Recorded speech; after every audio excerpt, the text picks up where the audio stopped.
Italy is a goldmine for architecture and history enthusiasts. For urban explorers, it is nothing less.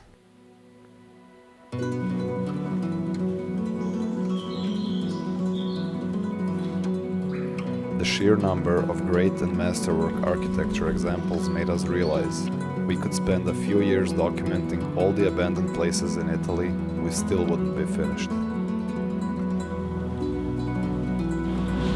For the Italy trip, which locations are you most excited to see?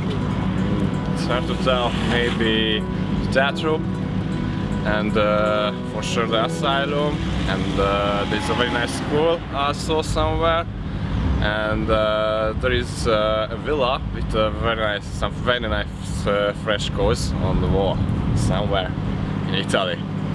We're gonna find that shit, right? I hope so.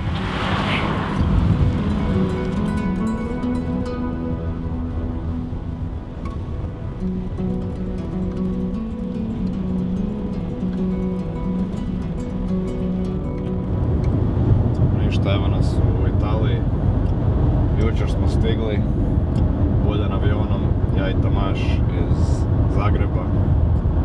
Ja nisam niš spavao, plan je bio imati jednu lokaciju po danu, imamo ih 3. Plan je bio imati 4 ljudi, imamo ih 3. Šta još da kažem, ono? Zajebano.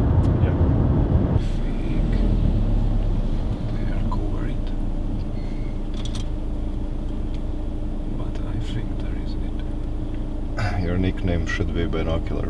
Yeah, Maniqomio. Tomaš the Binocular.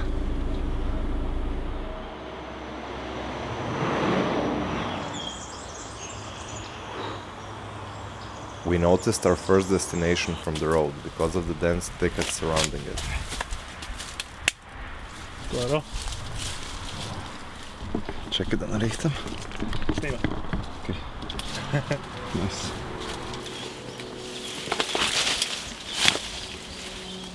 The unattended greenery makes for a perfect sign that you're on the right tracks when looking for something abandoned.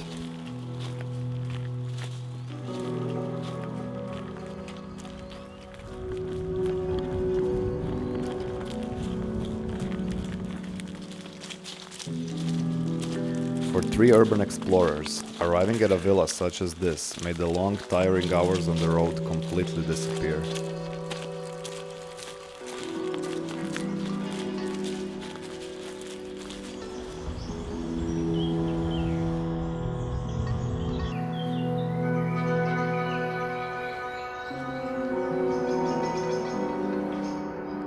The villa was affected by more than just time. Inside, it was practically stripped bare. What was taken by its owners and what was stolen by vandals remains a mystery to us. And another mystery was that one particular bedroom was filled with corpses of bees, and others slowly dying. Thankfully, nobody could separate the beautiful frescoes from the walls of its master bedroom. Although, looking at the plain white rectangle above the bed, there is unfortunately a piece missing.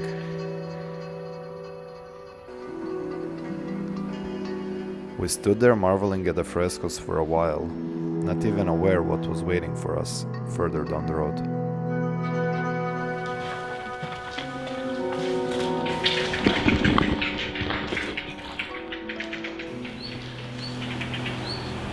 Malo selo u Italiji, zamisli da šetate glavnom ulicom i onako samo uskočite u jednu zgradu pored, koja se čini kao jedna od mnogih, a u biti je totalno napušteni ogromni prostor koji je onako u centru centra.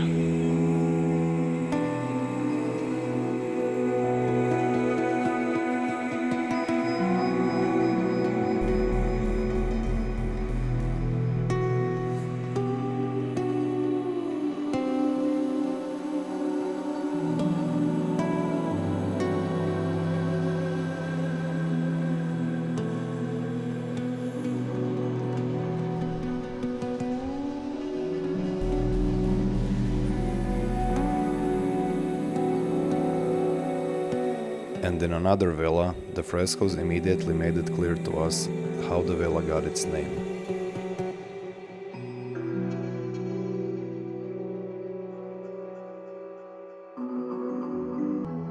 The frescoes imitate a viewpoint on a small hill, an overlook from old medieval ruins onto its towns and lakes.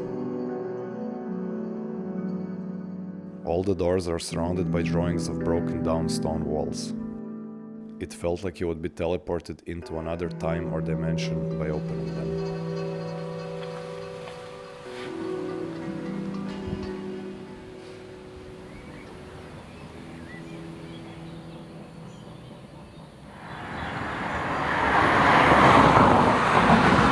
Sbertoli. Go! Okay. Okay. On a hill overlooking Florence, we made our way to another infamous villa, but we found something much more.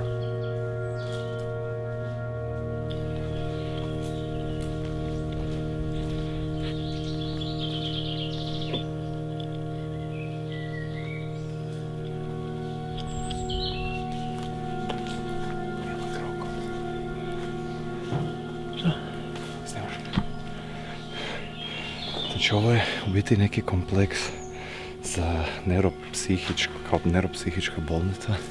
Sve je privatno, ogromna je parcela. Prva zgrada na koju smo naletili je nekakva Villa Groko, ali tražimo jednu drugu, tražimo Sbertoli. Tako da idemo dalje.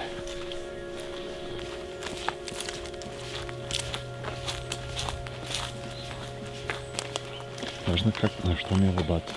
Šta? Na Shutter Island, ono. Malo da. Ne sviđa mi se taj film. Meni je dobar. Ti nemaš ukus.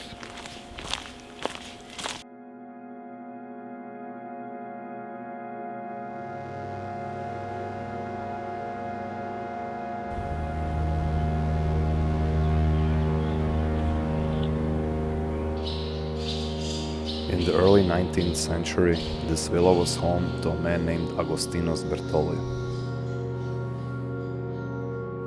Sbertoli was a distinguished psychiatrist who had a son that suffered from a serious mental illness. Dedicating his life and wealth to care for his son, Sbertoli built and expanded the entire complex, turning his home into a large private mental asylum. An asylum that consisted of 26 buildings in total, dividing patients based on gender, family status, and type of mental disorder.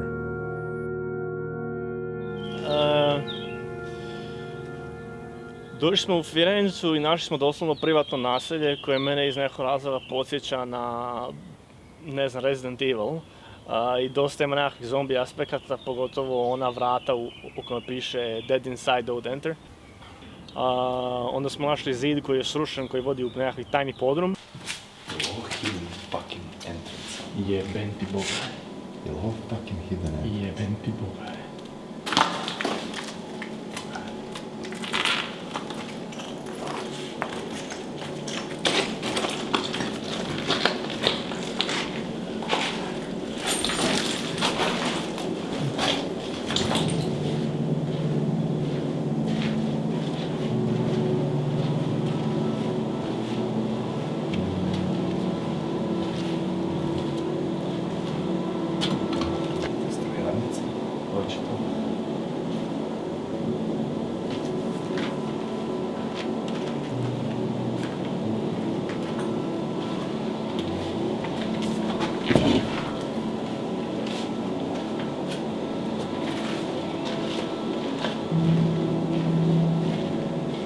Ok, kralju, mi smo u novoj zgradi. Da.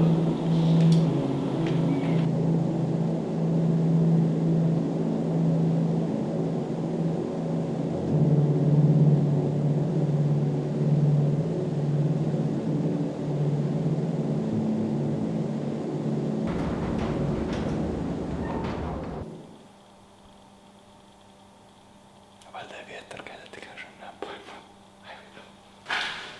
Meni je fascinantno da su svi izlazi zazidani svojim ciglama, ono. Mislim, To je malo kripiće. malo je, još note, to je ona zgrada gdje je pisalo Don't let enter dead inside. Ajmo tu desno doći. A ne, sine. Ovo je dječja bolnica bila. Znači ovo su fucking dječji crteži tu po zidovima. Samo ne mora svičiti neko dite, molim te. Fucking neću, nadam se. Ovo je fucking getting scary. Kad ti krivi? Daj, dođi.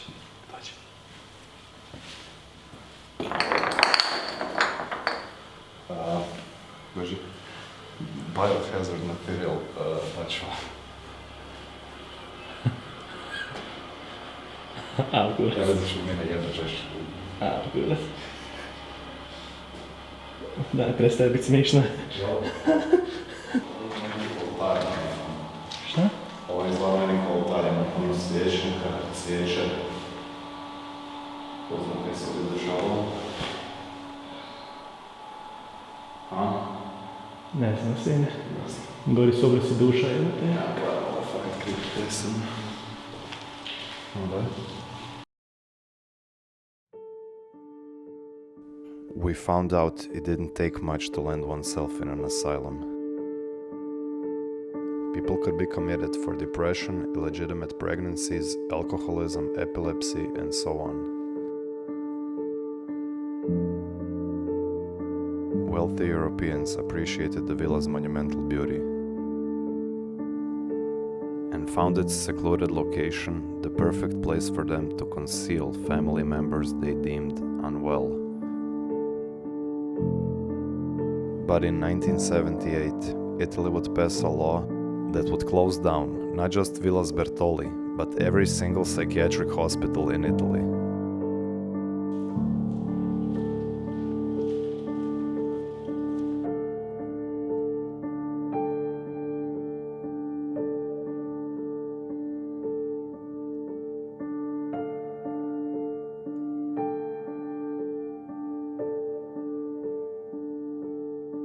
The law was named after its principal proponent, a psychiatrist called Franco Basaglia, who once walked the halls of Italy's asylums, observing the institutional response to human suffering. Physical abuse, straitjackets, lobotomies, ECT, and tub immersion were some of the treatments that would have been administered in these buildings.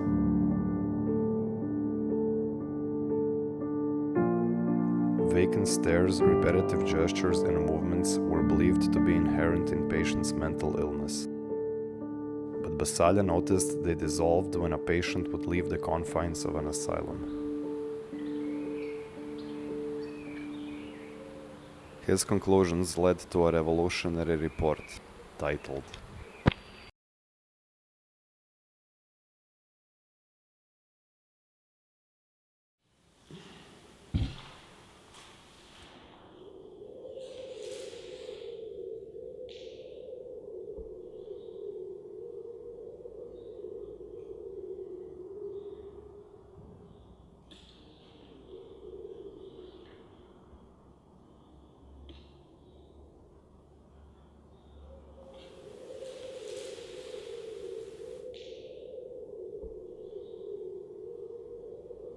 Basaglia and his followers argued that treatments were used to silence and control the patients, rather than heal them. That in reality, asylums were nothing less than concentration camps for the poor and socially deviant. They argued that we would not know what mental illnesses were, or what limitations they would inherently put on persons suffering from them, until both staff and patients were freed from the beliefs, attitudes, and culture of the asylum.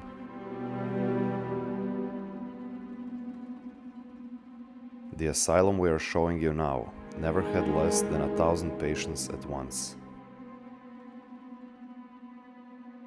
And in many ways, the real story is what happened to them after Basaglia's law was passed. The vast majority of patients re-entered normal life, but many were unable to integrate into society.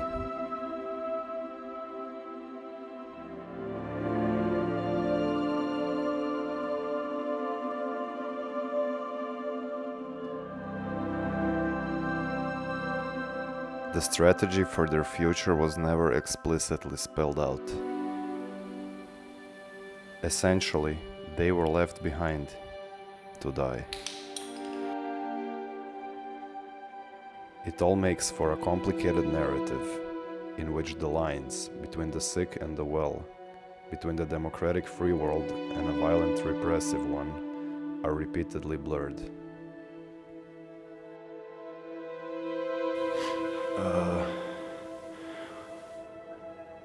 Uglavnom ne znam koja je sudbina, ovo je toliko velik kompleks da ja ne znam šta se može s tim napraviti, iskreno osobno kao arhitekt stvarno ne znam kaj bi sad napravio, hodamo već tu 2 sata, još uvijek nisam napravio cijeli krug.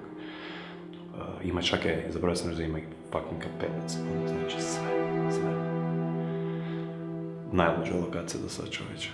Solo sam tu sa Tamašem, Buljan je otišao jučer.